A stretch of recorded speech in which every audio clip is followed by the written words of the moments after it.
The Unrivaled season has concluded, and the 2025 champions are Rose Basketball Club, led by Chelsea Gray, who you see there in the middle, and their Defensive Player of the Year, Angel Reese.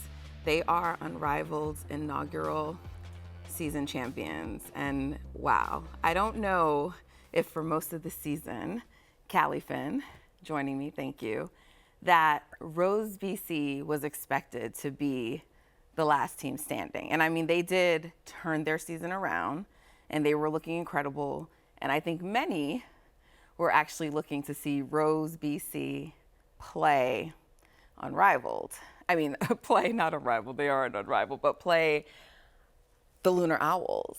And their opponents ended up being Vinyl Basketball Club. And so that was the final game, which was a great game. It was a very good game.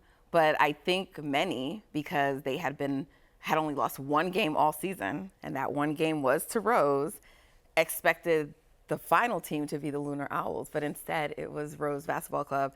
And I just think it's such a great conclusion, and I think it was so fitting. And I mean, there's so many things to unpack there, but what were your thoughts when it was all said and done and Rose was the champion? Well, yeah, I think it's so funny that you mentioned not a lot of people maybe anticipated that they would be the winner, but it's like we can say that pretty definitely. The Rose heard that noise as well. You know, when their trophy was being presented, they had t-shirts with a graphic printed on them of a major outlet projecting them to finish last in the Yeah. league or projecting them as the worst team in the league Yes. of those six clubs. And so I think that stuff like that sticks with people. I mean, you heard Coach Dola Henry, the first thing that she said during that trophy presentation was, "What they gonna say now?" And in a way, I feel like that was kind of the story of this club. You know, Chelsea Gray came into it with people doubting her skills, as you know, a lot of people will call her the best point guard in the world. And I think her being injured, there was a lot of room for people to question that title. And I think that if you watched Unrivaled, you come out of it understanding where that comes from. I think even like with Angel Reese, even though she didn't get to play in the playoffs due to injury, like she's another person, Defensive Player of the Year. When there's a lot of noise around her skills as a player and that type of thing, and she developed a lot throughout the Unrivaled season as well. So I think that's what stands out for me is like seeing people like disprove narratives. Even Nola Henry, I remember those first couple games were rough. Like it was looking rough on the sideline, and they were showing cuts, of the huddle, talks that she was giving, and people were like, "Oh, she can't do this. She's not cut out for this," and she was the last coach standing. So I think that that's really fun to me. It's like you got to watch something all the way through, and sometimes, early assessments are not correct. Yeah, I thought the way that they really used those preseason rankings as motivation was interesting. They even had them in their locker room, like there. Yeah. And, you're right, it was a major outlet. And I love when they're more specific than general because it's like, y'all doubted us, they doubted us. And I get it, all athletes do that. They use that as fuel, but like, hold up. I didn't doubt you. Like not everyone was a doubter. You know what I'm saying? So it's like, and at the end of the day, I get it. I get it. Like, no one wants to see themselves ranked last, which is why I applaud anyone who took the effort to try to do preseason rankings, because I was back and forth about this, and I opted not to do rankings this season and to watch the league in its first year because it was a completely novel concept, and we didn't know how 3-on-3 would look, right? And so I was like, I know who each of these players are, and these are some of the best players in the league. So each team, honestly, going in, it's hard to say who's going to be better than the other. They all had top players.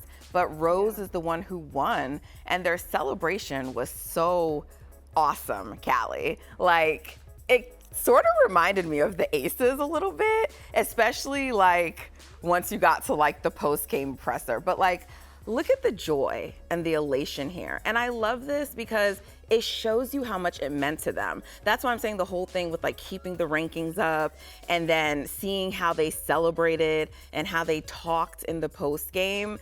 this meant a lot to them, you know, and they are celebrating like true champions, as they should. I see people trying to minimize this and say, oh, this is not like a real thing. And like, you know, you see Angel Reese there. Unfortunately, she didn't get to play, neither did Kalia Copper. Two really critical pieces to how they even got to be, you know, in the finals, right?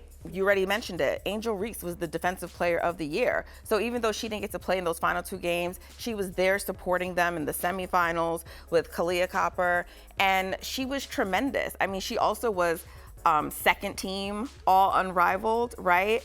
And so, you know, I have a feeling for many of these haters and the people talking about Angel Reese, if their favorite player was playing in the league and would have won, I don't think we'd be minimizing the league. This is a league of the best players in the world. And yes, not every single best player is there. We know Asia Wilson isn't there. We know Caitlin Clark isn't there. Jonquel Jones isn't there. Camilla Card. Like, there are notable players who are not in this league. Kelsey Mitchell, right? They couldn't have every single player, but these are some of the top best players in the WNBA, in the world. And they're playing in this league against each other. And they played for a long enough time that, yes, we should take this seriously. Yes, it's a 3-on-3 league, but we should take it seriously. And I think they deserve to celebrate the way they do. I think they deserve to talk cash the way that they did. There were some people misinterpreting a tweet from me where I was like, Rose are talking a lot of cash. And I was like, I wonder if they're gonna, like, if this will carry over into the season. Shout out to Naz Hillman, who I think was amazing, Callie. And I wanna know your thoughts on like the relief players, because there was like Natisha Heidemann as well. And I love to see T celebrating the way that she was, because she had been all through Unrivaled, right? They had her playing on so many teams. And just happened to land on the winning team. Right. And so I loved, like, Naz Hillman, for her to come from overseas and get on the squad and contribute. And she really contributed so much in those final two games. But also for Natisha Heidemann to come to the squad and lend her resources as well. You know, I was so happy for some of these relief contract players.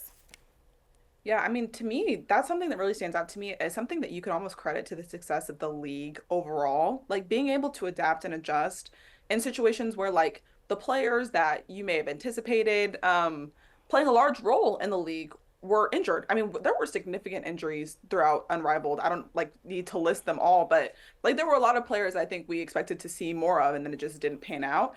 And the league did not like take that laying down. They were like, okay, well, we're gonna who's the next best available? Like, who can we bring into the fold?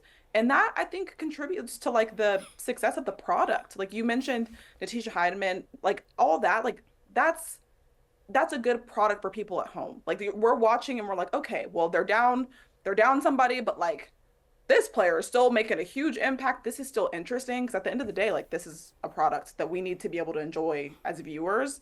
And so I think that that was like, I mean, a huge credit just to the league to get people to come to Miami and stay there. Like they don't get to go home for like, you know, it's a good amount of time that you might need to be there if you're an unrivaled if you're a relief player. And like they were able to make that sell and convince people to make that move, which I think is big.